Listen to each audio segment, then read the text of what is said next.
Kita sama-sama membuka Alkitab kita di dalam kitab Wahyu, pasalnya yang ke-11, ayatnya yang pertama sampai ayatnya yang kedua. Wahyu pasalnya yang ke-11, ayatnya yang pertama sampai ayatnya yang kedua. Kemudian diberikanlah kepadaku sebatang bulu seperti tongkat pengukur rupanya, dengan kata-kata yang berikut: bangunlah dan ukurlah bait suci Allah dan mezbah dan mereka yang beribadah di dalamnya. Tetapi kecualikan pelataran bait suci yang di sebelah luar, janganlah engkau mengukurnya, karena ia telah diberikan kepada bangsa-bangsa lain, dan mereka akan menginjak-injak kota suci 42 bulan lamanya. Kitab Wahyu adalah kitab nubuatan. Nubuatan yang hari-hari ini sedang digenapi, sedang terjadi. Haleluya. Kalau kita melihat isi daripada kitab Wahyu yang ditulis oleh Rasul Yohanes ketika dia ada dalam pembuangan di salah satu pulau Patmos, sudah. Dia mendapat penglihatan di sana, dia mendapat pewahyuan di sana. Dan dalam Wahyu pasal yang ke-11, dia mendapat satu pewahyuan daripada Tuhan, dan kita bacakan tadi bahwa akan ada suruhan Tuhan yang akan datang ke muka bumi, diberikan tongkat pengukur supaya dapat mengukur orang-orang yang ada di bait suci Allah. Dikatakan firman Tuhan, kecualikan pelataran luar, karena itu akan diinjak-injak oleh bangsa lain. Diizinkan Tuhan diinjak-injak, saudara, selama kurang lebih 42 bulan lamanya, atau 3,5 tahun masa antikris, saudara. Ini harus dan akan tergenapi. Amin. Karena firman Tuhan tidak pernah gagal. Firman Tuhan akan tergenapi. Mau atau tidak mau, siap atau tidak siap, ini akan terjadi. Amin. Haleluya. Di dalam kitab Wahyu di sana ada sangkakala, ada makna yang selalu dibuka, saudara. Hari ini saudara kita melihat, saya merenungkan, saya belajar, kita ada di dalam matra yang ketiga. Menurut apa yang saya pelajari, saudara, dan ini akan terus terjadi. Makanya saya katakan, mau atau tidak mau, siap atau tidak siap, semua akan terus berjalan tergenapi firman Tuhan. Dikatakan dalam pembacaan kita tadi, saudara, bahwa putusan Tuhan ini akan mengukur bait suci, bait kudus, kemah suci, saudara. Ada apa di dalam bait suci?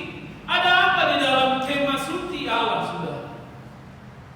Dalam perjanjian lama, ketika bangsa Israel keluar dari tanah Mesir, mereka ada di dalam padang gurun kurang lebih 40 tahun lamanya. Mereka merindukan kehadiran Tuhan, dan Tuhan berfirman kepada Musa, buatlah kemah suci, buatlah tempat kediaman Allah, supaya aku tinggal di antara kalian.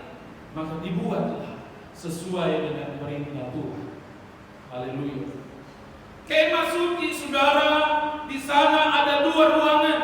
Ada ruang kudus dan ruang maha kudus. Ada pelataran luar, saudara. Tapi firman Tuhan katakan, pelataran luar Tuhan izinkan diinjak-injak oleh bangsa-bangsa lain. Tetapi ukurlah orang yang ada beribadah di bait suci. Ada apa di bait suci, saudara? Haleluya. Kita melihat, saudara, di dalam perjalanan bangsa Israel ketika mereka membuat kemah suci, saudara, di ruang maha kudus, di ruang kudus, di sana ada kaki dian, ditaruh lampu, saudara, supaya dapat menerangi ruangan itu. Dan di tempat itu juga ada meja roti sajian.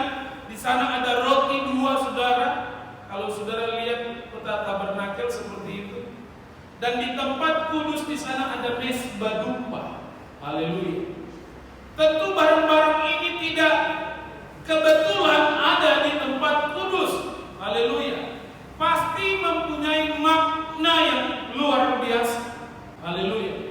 Dan di tempat Maha Kudus, di sana ada tabut perjanjian. Haleluya. Ada tabut perjanjian. Dan tabut perjanjian melambangkan kehadiran Tuhan. Haleluya. Di mana ada tabut perjanjian, di sana ada penyertaan Tuhan. Ketika bangsa Israel berperang, maka dibawalah tabut perjanjian itu. Mereka menang. Haleluya.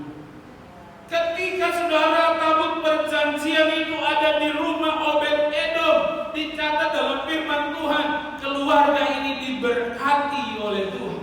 Haleluya. Tabut Tuhan berbicara tentang kehadiran Tuhan. Haleluya. Kita rindu Tuhan selalu hadir dalam hidup kita. Amin. Dimanapun kita pergi dan berada, kita rindu Tuhan selalu ada dalam hidup kita.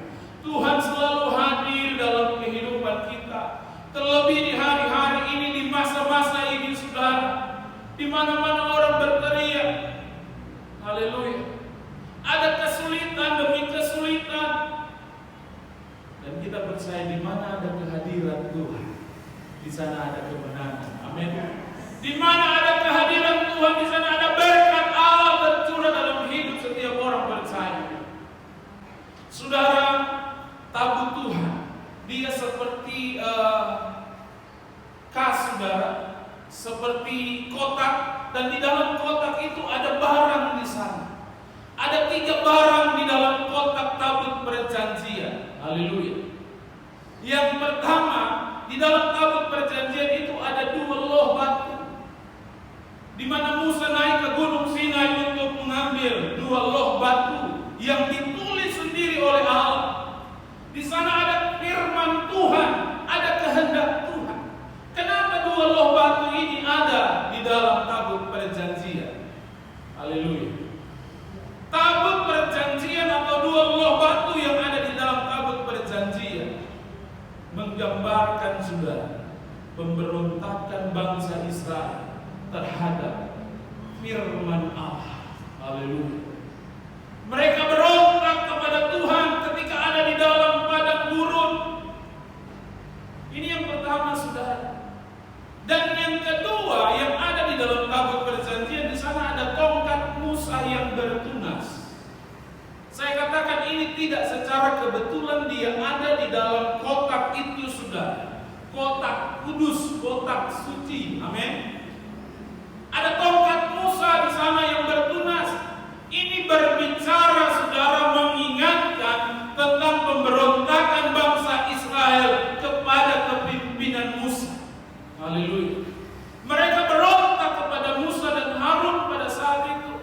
Mereka katakan kepada Musa dan Harun, kenapa engkau bawa kami ke padang gurun? Lebih baik kami tinggal di Mesir. Di sana ada makanan yang enak. Mereka berontak kepada kepemimpinan Musa dan Harun yang dipilih Tuhan untuk membawa bangsa Israel masuk dalam tanah perjanjian. Haleluya. Dan yang ketiga yang ada di dalam tabut perjanjian, saudara, di sana ada buli-buli yang berisi roti mana. Haleluya. Ini berbicara tentang apa, saudara? Buli-buli yang berisi roti mana yang ada di dalam tabut perjanjian berbicara tentang pemberontakan bangsa Israel akan pemeliharaan Tuhan. Haleluya.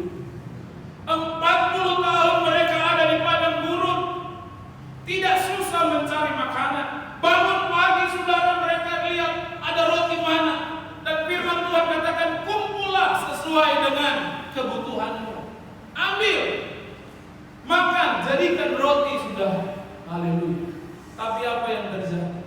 Bangsa Israel tetap bersungut-sungut di hadapan Tuhan. Mereka berontak terhadap pemeliharaan Tuhan, saudara. Tuhan sudah tolong. Haleluya. Dalam perjalanan di padang gurun, Tuhan sudah tolong, tapi mereka selalu ingat di Mesir. Haleluya. Mereka bosan dengan roti yang Tuhan kasih. Mereka bersungut-sungut. Karena itu, saudara, di dalam tabut perjanjian Di sana ada buli-buli yang berisi roti mangga yang mengingatkan pemberontakan bangsa Israel kepada Tuhan. Jadi ada 3 saudara. Mereka berontak terhadap firman Allah. Mereka berontak terhadap kepemimpinan Musa dan Harun. Mereka berontak terhadap pemeliharaan Tuhan dalam hidup mereka. Dan saudara tahu itu sudah terjadi hari-hari ini. Ada banyak orang yang sudah ditolong oleh Tuhan, tapi mereka tidak tahu mengucap syukur kepada Tuhan. Mereka bersungut-sungut, Tuhan bagaimana corona, pandemi dan sebagainya, saudara. Supaya saya percaya semua di sini orang-orang yang tahu mengucap syukur kepada Tuhan. Amin. Haleluya. Kita diajar saudara untuk mengucap syukur kepada Tuhan. Tuhan sudah tolong kita sampai hari ini. Haleluya. Saudara, pemberontakan ini mendatangkan murka Tuhan. Tuhan jijik, Tuhan marah kepada bangsa Israel. Haleluya. Maka barang-barang ini ada di dalam tabut perjanjian. Dan di tabut perjanjian dia ditutup oleh tempat pendamaian. Tutup pendamaian, saudara. Di sana ada kerup atau ada malaikat bersayap. Ditutup pendamaian itu, saudara. Haleluya. Dan imam dia akan selalu masuk ke dalam kemah suci itu, memercikan darah di atas tabut perjanjian itu. Ditutup pendamaian, saudara, supaya Tuhan rendah murkanya, supaya Tuhan melupakan pemberontakan bangsa Israel, supaya Tuhan melupakan pemberontakan dari bangsa Israel. Haleluya. Di dalam Imamat pasalnya yang ke-16 ayat 14 sampai 16, 2 ayat, saudara. Lalu ia harus mengambil sedikit dari darah lembu jantan itu dan memercikannya dengan jari ke atas tutup pendamaian di bagian muka, dan di atas tutup pendamaian di bagian muka dan depan tutup pendamaian itu ia harus memercikan sedikit dari darah itu dengan jarinya 7 kali. Lalu ia akan menyembelih domba jantan yang akan menjadi korban penghapus dosa bagi bangsa itu, dan membawa darahnya masuk ke dalam tabir, ke belakang tabir.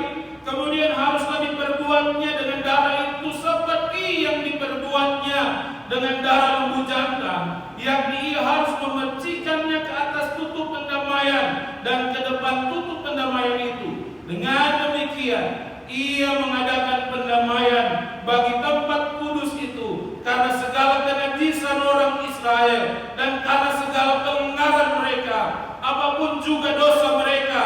Demikianlah harus diperbuat dengan kemah pertemuan yang tetap diam di antara mereka di tengah-tengah segala kenajisan mereka.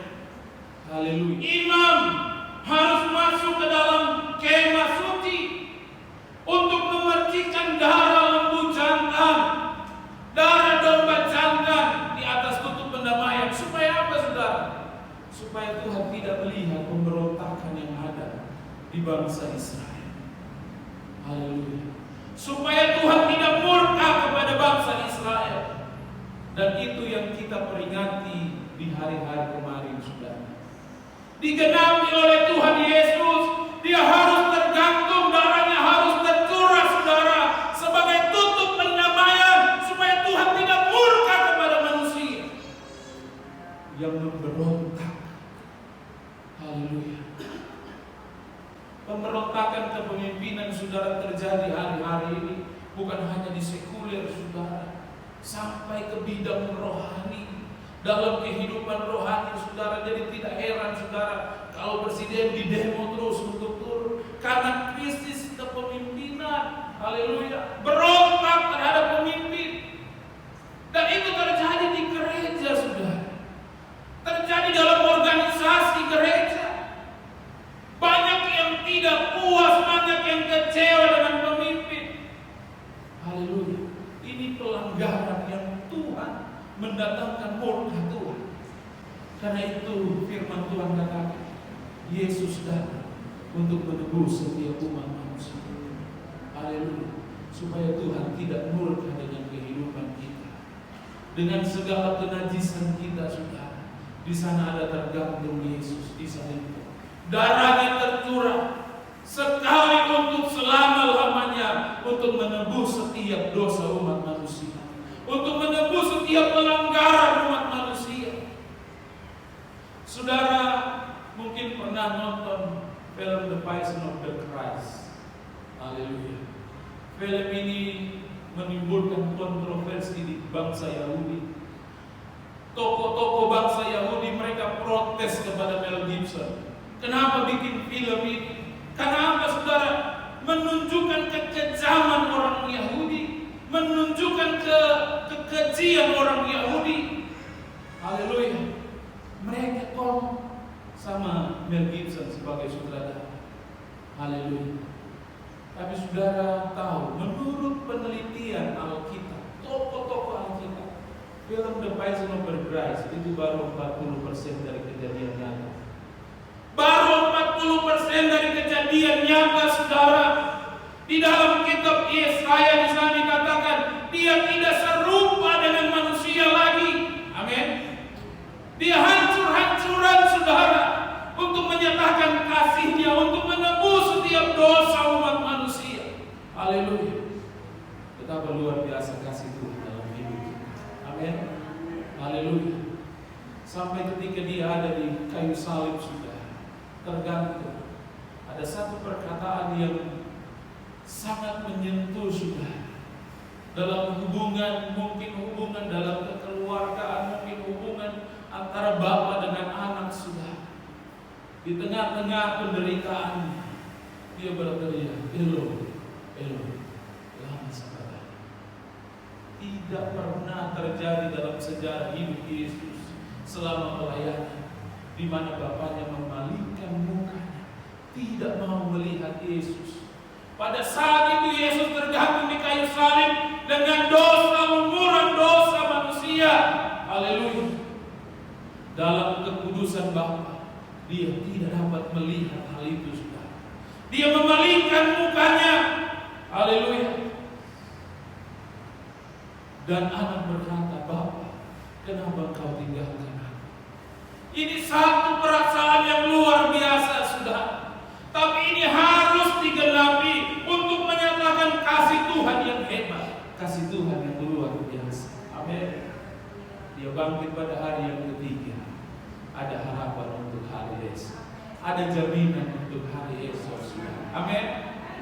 Bagaimana dengan kehidupan kekristenan kita? Menyikapi akan hal ini, menyikapi akan betapa besar kasih Tuhan. Saudara, di dalam kemah itu, saudara, berbicara tabut Tuhan yang ada di ruang Maha Kudus. Kita keluar di ruang kudus, saudara.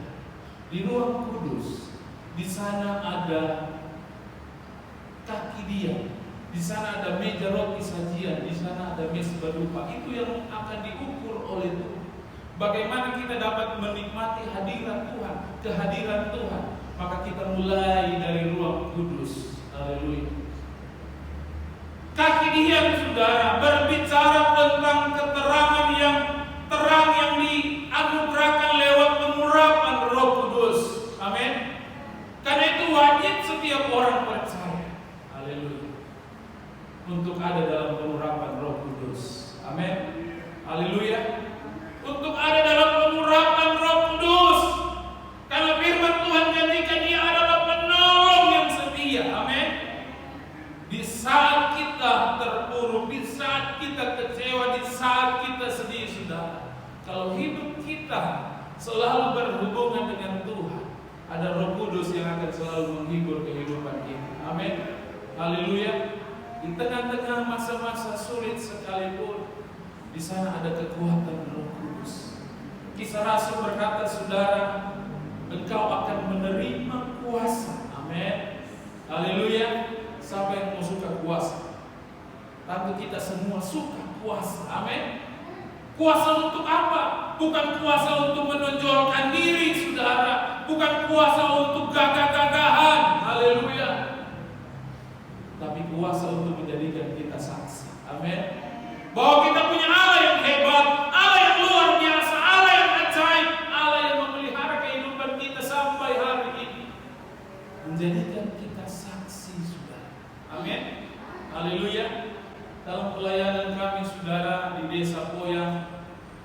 2,5 jam dari kota Luhut, saudara, Sulawesi Tengah. Waktu kami masuk perintisan, saudara, 2010. Berjalan 1 tahun, saudara, kami bergumul untuk tempat ibadah. Kami sepakat untuk membuat tempat ibadah. Maka kami bersepakat dengan jemaat yang kurang lebih pada saat itu baru 5-6 jiwa, sudah. Tolong bikin gereja. Haleluya. Kami bawa di dalam doa, kami bawa di dalam puasa, saudara. Puji Tuhan, mulai ada berkat. Haleluya. Dan kami ambil keputusan pada saat itu untuk mengolah materialnya, saudara, kayu. Haleluya. Jadi kami pergi di suatu desa dari tempat pelayanan kami, saudara, kurang lebih 1,5 jam, naik motor, naik gunung, turun gunung, saudara, sampai di lokasi itu memang masih hutan lebat di pinggir jalan, saudara. Kami menghadap sama kepala desanya, bolehkah kami ambil kayu untuk gereja? Oh, silakan Pak Pendeta. Dan puji Tuhan, kami bersemangat. Haleluya. Bersemangat, baru ini membangun gereja, saudara.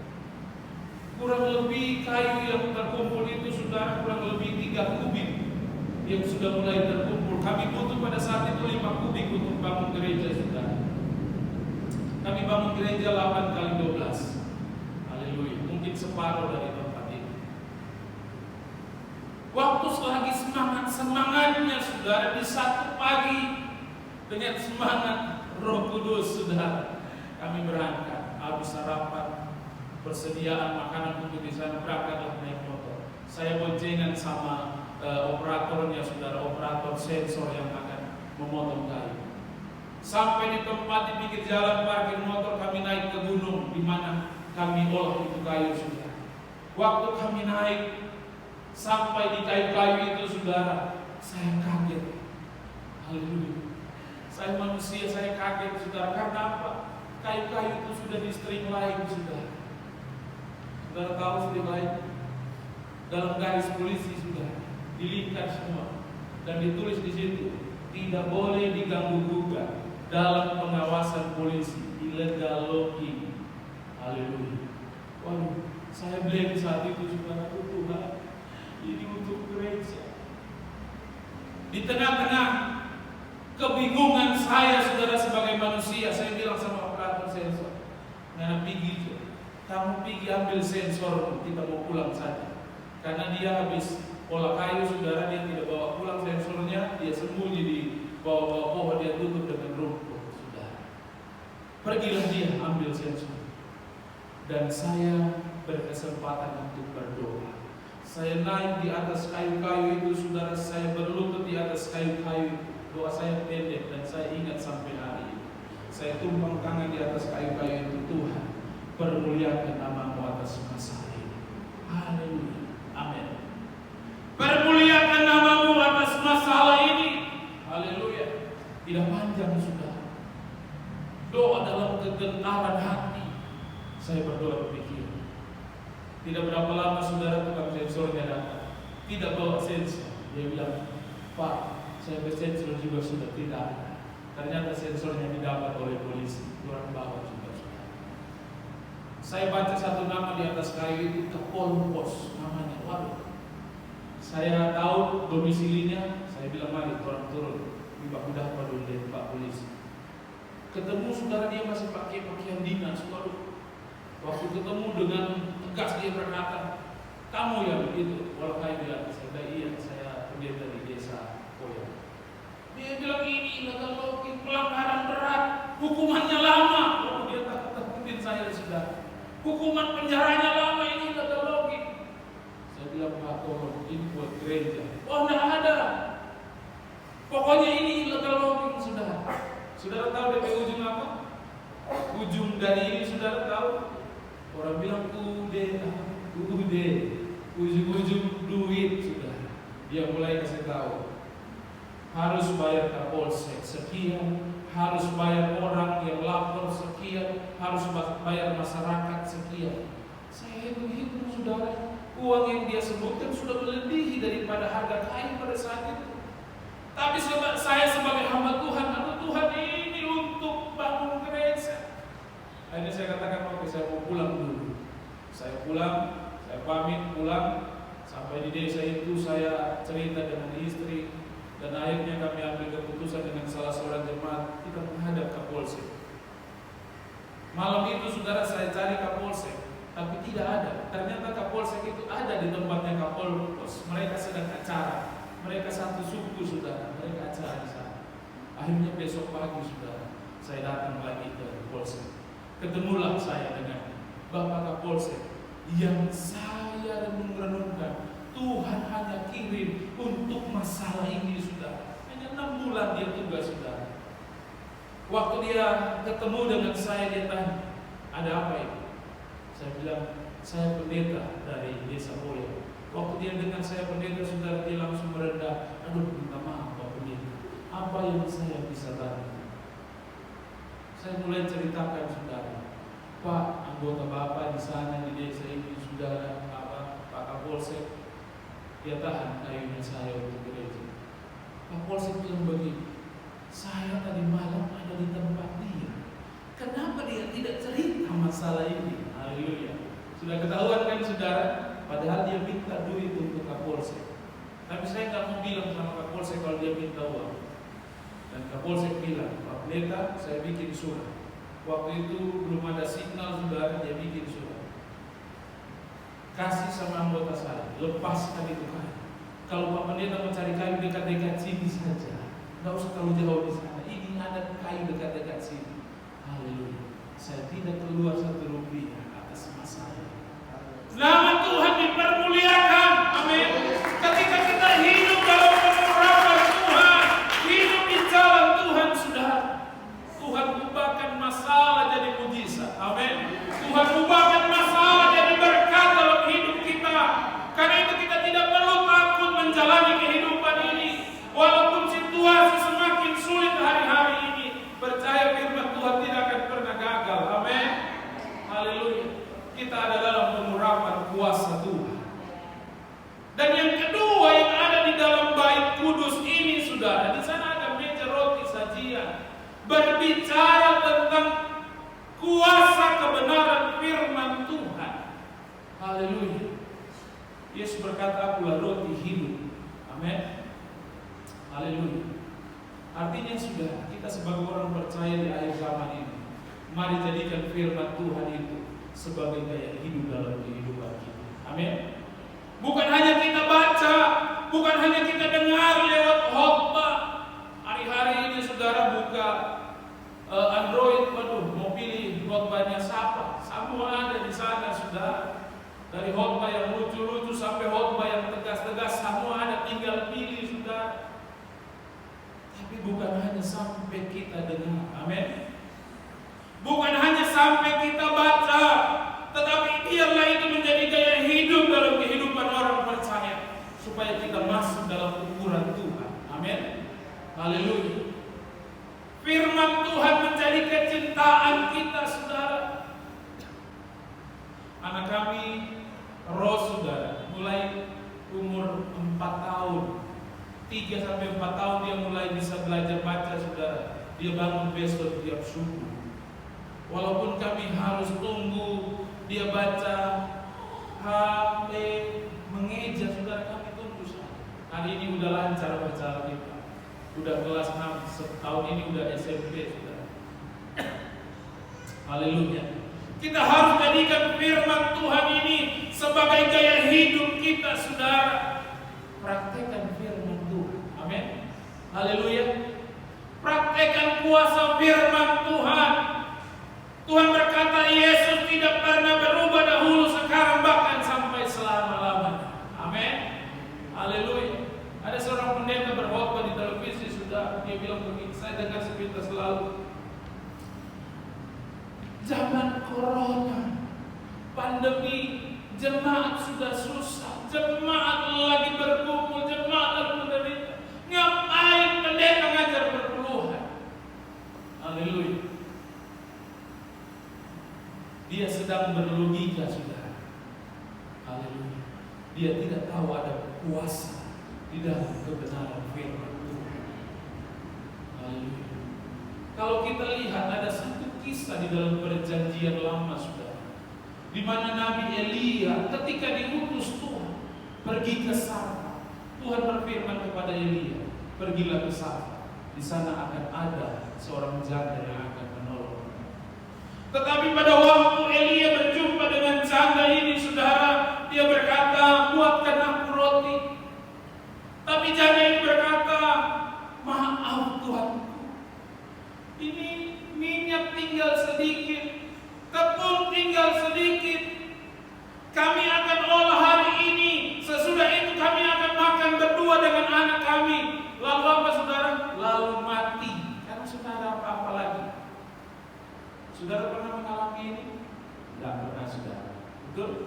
Karena kita masih ada pemeliharaan Tuhan dalam hidup kita. Haleluya. Tapi janda ini, saudara, dia katakan, tinggal ini, sesudah kami makan, so tidak ada apa-apa lagi, kami akan mati. Haleluya. Tapi Elia berkata, buatkanlah dulu buat saya. Janda ini tahu bahwa yang perintah dia adalah Nabi Allah. Dia berkata, iya, saya akan buatkan. Akhirnya dia buat satu roti dari minyak yang sedikit, dari tepung yang tinggal sedikit itu, saudara. Dan apa yang terjadi? Mujizat terjadi, saudara. Minyak dalam buli-buli dituang ada lagi, dituang ada lagi. Amin. Tepung dalam tempayan diambil ada lagi, diambil ada lagi, saudara. Sampai hujan turun membasahi bumi dan tumbuh-tumbuhan kembali bertumbuh. Di masa kelaparan, mujizat Tuhan terjadi. Ketika kita mau tunduk dalam kebenaran firman Tuhan, amin. Mungkin sulit secara pikiran manusia, saya mau katakan, saudara. Mungkin sulit secara logika manusia. Tetapi ketika kita mau tunduk dalam kebenaran firman Tuhan, di sana kita akan melihat kuasa Tuhan. Di sana kita akan melihat mujizat Tuhan. Amin. Di sana kita akan melihat kuasa Tuhan yang luar biasa. Haleluya. Kami punya satu pengalaman di dalam pelayanan kami, saudara. Waktu itu sudah dekat-dekat lebaran seperti ini. Kami ada cicil motor, saudara, untuk pelayanan. Haleluya. Bayar 700.000 per bulan. Haleluya. Dan puji Tuhan, duitnya sudah ada terkumpul, saudara. Tapi karena memasuki hari lebaran, finans tutup, kantor pos tutup, saudara. Jadi harus tunggu habis lebaran baru bisa bayar. Seperti itu, saudara. Dan pada saat itu saya di motor bersama dengan istri, motor yang dicicil ini, saudara. Saya bilang sama istri, "Ma, ini ada duit untuk bayar cicilan motor 700.000 sekian, saudara." Saya bilang, bagaimana kalau duit ini kita pakai beli minuman dan kita mau bagi kepada saudara-saudara muslim. Dan sampai hari ini kami punya hubungan yang baik dengan saudara-saudara muslim. Kalau mereka lebaran, ya 2 botol, 3 botol kami kasih, saudara. Kalau kami Natalan, mereka datang antar kue di pastor. Dan pada saat itu, saudara, saya katakan kepada istri dan dia katakan, oke, silakan. Langsung dengan sukacita kami pergi ke toko, saudara. Beli minuman Fanta, Sprite, Coca-Cola. Kami sudah hitung mau bagi beberapa keluarga, saudara. Haleluya. Ketika kami pulang, belum masuk pastori, saudara. Artinya, saudara, kalau kami beli ini, kami akan berhutang di habis lebaran untuk bayar motor, saudara. Karena sudah dipakai. Tapi waktu pulang, belum masuk pastori, WA berbunyi, saudara. Haleluya. Saya lihat ternyata ada saudara di Makassar, saudara. Dia tulis Bropen, dia panggil saya brother pendeta. Bropen, saya di rekening, puji Tuhan ada berkat, saya kirim. Kebetulan, saudara? Tidak kebetulan. Haleluya. Tuhan tidak akan pernah berhutang, amin. Tuhan tidak akan pernah berhutang ketika kita dapat melakukan firman Tuhan. Dan sampai hari ini kami alami, kami nikmati luar biasa. Tadi ketemu Om Sony bilang, kalau muka kita masih dapat kenal, tapi ini badan selain dari yang dulu. Haleluya. Puji Tuhan. berkat pemeliharaan Tuhan. Haleluya. Pendeta Pantekosta tidak punya gaji sudah. Dimulai dari 3 jiwa sudah. Kadang-kadang kami harus berkorban sama jemaat. Haleluya. Mereka paling puji Tuhan kalau sebawa pisang di pastor, ya kami berdoa puji Tuhan ini berkat Tuhan. Haleluya. Tapi inilah bukti bahwa firman Tuhan tidak pernah gagal. Amin. Pemeliharaan Tuhan akan terus nyata dalam kehidupan orang percaya, dalam kehidupan orang-orang yang berharap dan mengandalkan Dia. Firman Tuhan katakan tidak akan pernah terlambat. Amin. Walaupun kita pikir terlambat, tidak terlambat sudah. Haleluya.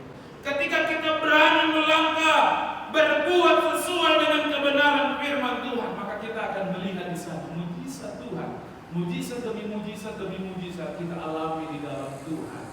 Amin. Haleluya.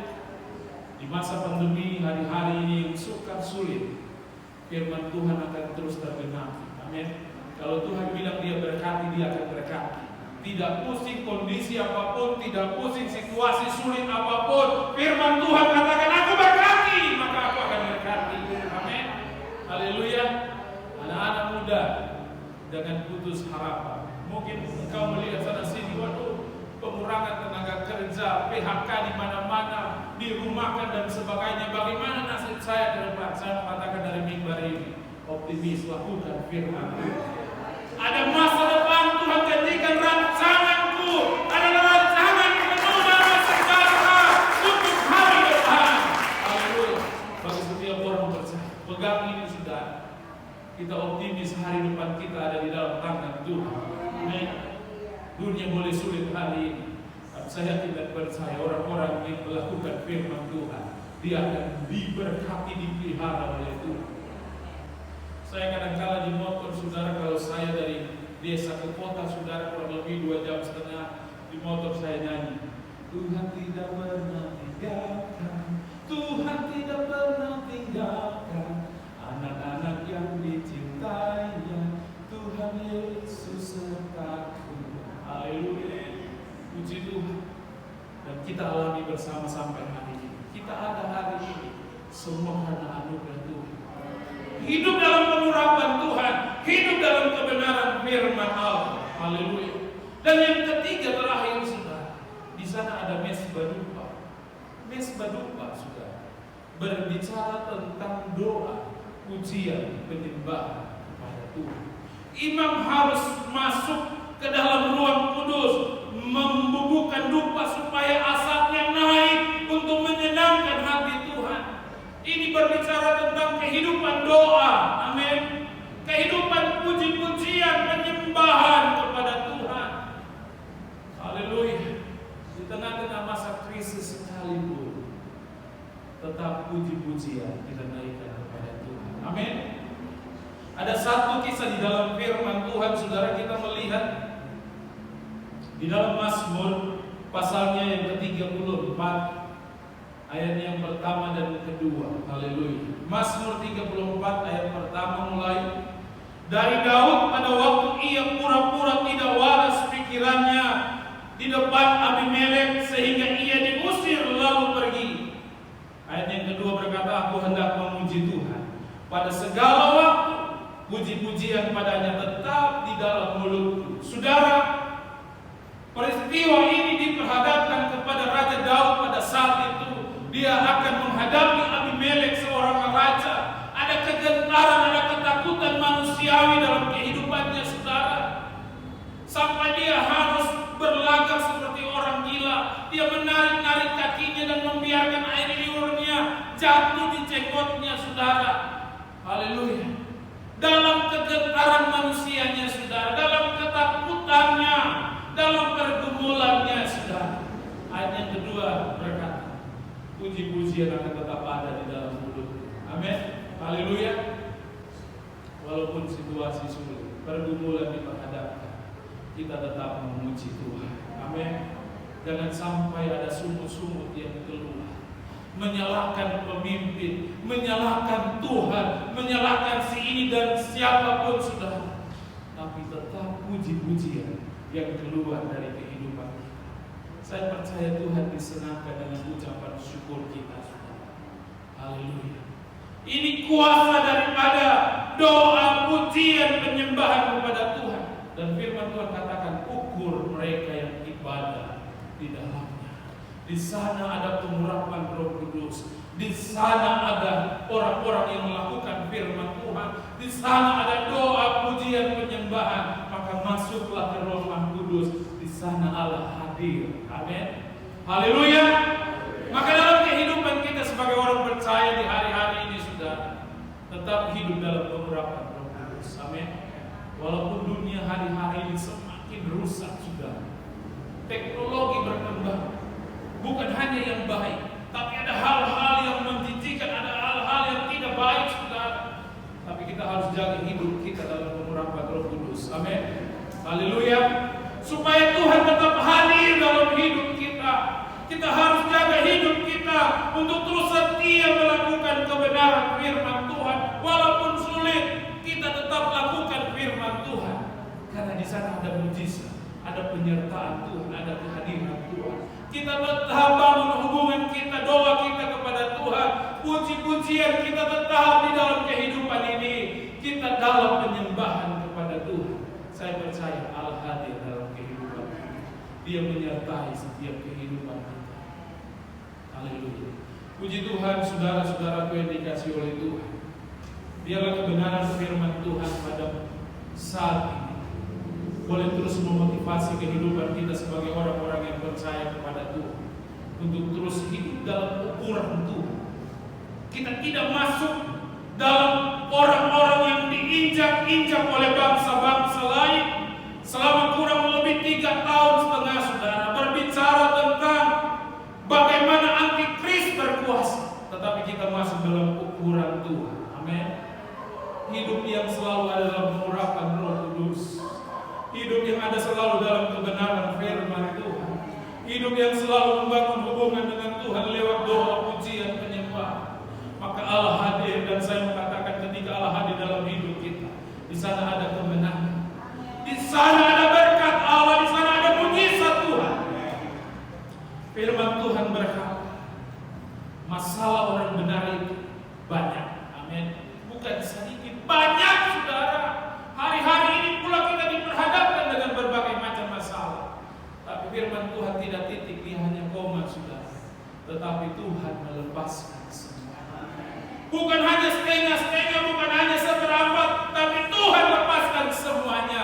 Ketika Allah hadir dalam kehidupan kita, ketika Dia ada di dalam kehidupan kita, kita berjalan dari kemenangan kepada kemenangan. Kita berjalan dari mujizat kepada mujizat. Perkara-perkara ajaib terjadi. Nama